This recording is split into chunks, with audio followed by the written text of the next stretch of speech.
ಎಲ್ರಿಗೂ ಜನನಿ ಅಡುಗೆ ಚಾನಲ್ಗೆ ಸ್ವಾಗತ. ಇವತ್ತು ನಾನು ಪ್ರೋಟೀನ್ ಭರಿತವಾದಂತಹ ಆರೋಗ್ಯಕರವಾದಂತಹ ಗೋಧಿ ಹಿಟ್ಟಿನ ಹೋಳಿಗೆಯನ್ನು ಯಾವ ಥರ ಮಾಡೋದಂತ ತೋರಿಸ್ತಾ ಇದ್ದೀನಿ ರೀ. ಹಾಗಾದರೆ ಹೆಂಗೆ ಮಾಡೋದಂತ ನೋಡ್ಕೊಂಡು ಬರೋಣ ಬರ್ರಿ. ಇಲ್ಲಿ ನಾನು ಒಂದು ಸಣ್ಣ ಬೌಲಲ್ಲಿ ಒಂದು ಬೌಲು ಗೋಧಿ ಹಿಟ್ಟನ್ನು ಸಣ್ಣಸಿಟ್ಕೊಂಡಿದ್ದೀನಿ ರೀ. 1 ಗ್ಲಾಸ್ ಕೆನೆಭರಿತವಾದಂತಹ ಹಾಲನ್ನು ಆರಿಸಿಟ್ಕೊಂಡಿದ್ದೀನಿ ರೀ.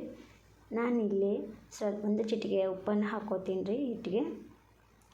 ಇವಾಗ ಹಾಲನ್ನು ಸೇರಿಸ್ಕೊತೀನಿ ರೀ. ಇವಾಗ ನಾನು ಕಲಸ್ಕೊತೀನಿ ರೀ ಹಿಟ್ಟನ್ನ.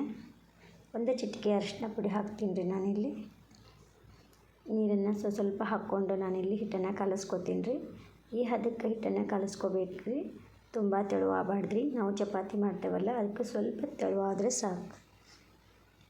ಇವಾಗ ನಾನು ಸ್ವಲ್ಪ ತುಪ್ಪನ ಅದಕ್ಕೆ ಹಾಕಿ ಮೇಲೆ ಈ ಥರ ತುಪ್ಪ ಹಾಕಿ ನಾನಿಲ್ಲಿ ಒಂದು ಹಾಫ್ ಆನ್ ಅವರ್ ನಾನಿಲ್ಲಿ ನೆನೆಯೋಕೆ ಬಿಡ್ತೀನಿ ರೀ.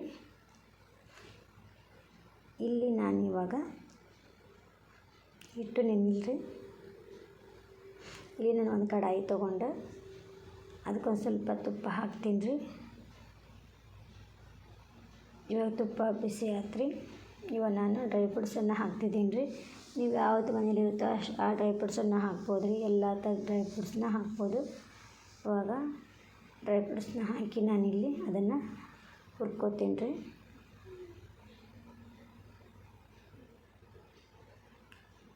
ಇದನ್ನು ಬಾಣಂತಿಯರಿಗೂ ಚಿಕ್ಕ ಮಕ್ಕಳಿಗೂ ವಾರದಲ್ಲಿ 2 ಥರ ಮಾಡಿಕೊಟ್ರೆ ತುಂಬ ಚೆನ್ನಾಗಿರುತ್ತೆ ರೀ. ಇವಾಗ ತಣ್ಣಗಾದ್ಮೇಲೆ ನಾನು ಒಂದು ಕುಟಾಣಿಗೆ ಹಾಕಿ ಕುಟ್ಕೋತೀನಿ ರೀ. ಅದನ್ನ ಈ ಥರ ನಾನು ನುಣ್ಣಗೆ ಮಾಡ್ಕೋತೀನಿ ರೀ. ಬೆಲ್ಲನ ಹಾಕ್ಕೋತೀನಿ ರೀ. ನೀವು ಸಿಹಿ ಬೇಕಂದರೆ ಹೆಚ್ಚಿಗೆ ಬೆಲ್ಲನಾದರೂ ಸೇರಿಸ್ಕೋಬೋದು. ನಾನಿಲ್ಲಿ 4 ರಿಂದ 5 ಹೋಳಿಗೆ ಮಾಡ್ತಿದ್ದೀನಿ ರೀ. ಅದಕ್ಕೆ ನಾನು ಮಿಕ್ಸಿಗೆ ಹಾಕ್ಕೊಂಡಿಲ್ಲ ರೀ. ನೀವು ಮಿಕ್ಸಿಗೆ ಹಾಕ್ಕೊಂಡ್ರೆ ತುಂಬ ಚೆನ್ನಾಗಿ ಬರುತ್ತೆ ರೀ. ಇದು ನುಣ್ಣಗೆ ಬರುತ್ತೆ. ಆದರೆ ಇಲ್ಲಿ ಅಷ್ಟು ನುಣ್ಣಗೆ ಬಂದಿಲ್ಲ ರೀ ಇದು.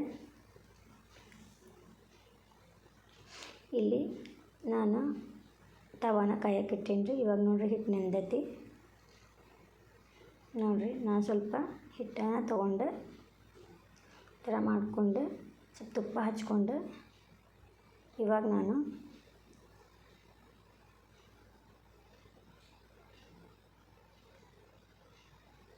ನೋಡಿರಿ ಹೋಳಿಗೆನ ಮಾಡ್ತೀನಿ ರೀ. ನಾನು ಇವಾಗ ತುಪ್ಪನ ಹಾಕಿ ಇವಾಗ ನೋಡಿರಿ ನಾನು ಲಟ್ಸಂಗಿಲ್ಲ ರೀ. ಯಾಕಂದರೆ ನಾನು ಮಾಡ್ಕೊಂಡಿರುವಂತಹ ಅದು ಕಣಕ ಇದು ಪೇಸ್ಟ್ ಐತಲ್ಲ ರೀ, ಅದು ಅಷ್ಟು ನುಣ್ಣಗೆ ಬಂದಿಲ್ಲ ರೀ. ಅದಕ್ಕೋಸ್ಕರ ನಾನಿಲ್ಲಿ ಕೈಲಲ್ಲಿ ಲಟ್ಸ್ಕೊಳ್ಳೋದಿಲ್ಲ ರೀ. ಕೈಲೇ ನಾನಿಲ್ಲಿ ಹೋಳಿಗೆ ತಟ್ಟಾಕತ್ತೀನಿ ರೀ. ನೀವು ಅದನ್ನೇ ಮಿಕ್ಸರ್ಗೆ ಹಾಕ್ಕೊಂಡು ಬಂದರೆ ಅದು ನುಣ್ಣಗೆ ಬರುತ್ತೆ. ನೀವು ಲಟ್ಟಿಸ್ಕೋಬೋದು ರೀ ತೆಳ್ಳಗೆ. ಇವಾಗ ನೋಡಿರಿ ಸ್ವಲ್ಪ ತುಪ್ಪನ ಹಾಕಿ ನಾನು ಇವಾಗ ತವಾಕ ಹೋಳಿಗೆ ಹಾಕ್ತೀನಿ ರೀ.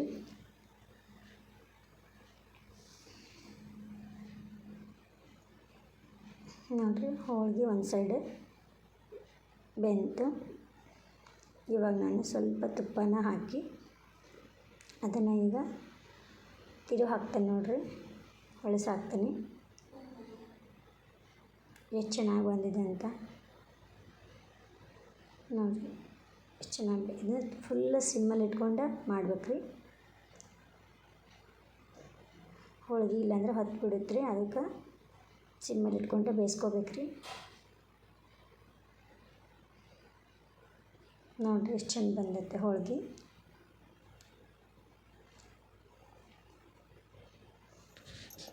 ಇದನ್ನು ನಾವು 2 ದಿನನಾದರೂ ಇಟ್ಕೊಂಡು ತಿನ್ಬೋದು ರೀ. ಮಕ್ಕಳಿಗೆ ಸ್ಕೂಲಿಗೆ ಕಟ್ಬೋದು ರೀ.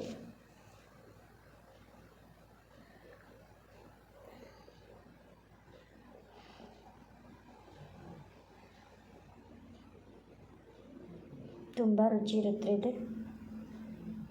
ಇವಾಗ ನಾನು ಇನ್ನೊಂದು ಹೋಳಿಗೆ ಮಾಡಿ ತೋರಿಸ್ತೀನಿ ನೋಡಿರಿ.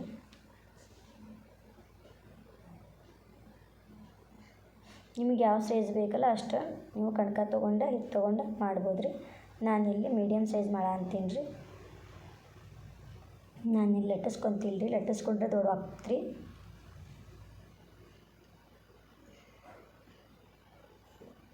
ಇವಾಗ ನಾನು ತವಾಕ್ಕೆ ಹಾಕ್ತೀನಿ ರೀ.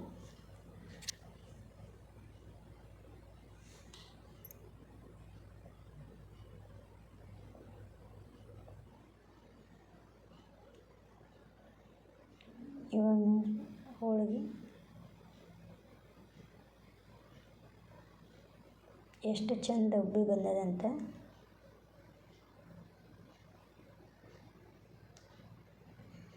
ನೋಡಿರಿ ಎಷ್ಟು ಚಂದ ಉಬ್ಬಿ ಬಂದದಂತ.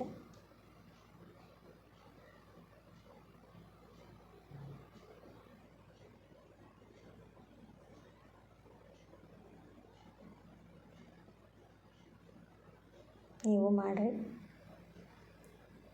ಹೆಂಗೆ ಬಂತಂತ ಕಮೆಂಟ್ ಮಾಡಿರಿ. ದಯವಿಟ್ಟು ಲೈಕ್ ಮಾಡಿ, ಸಬ್ಸ್ಕ್ರೈಬ್ ಮಾಡಿ. ಧನ್ಯವಾದಗಳು.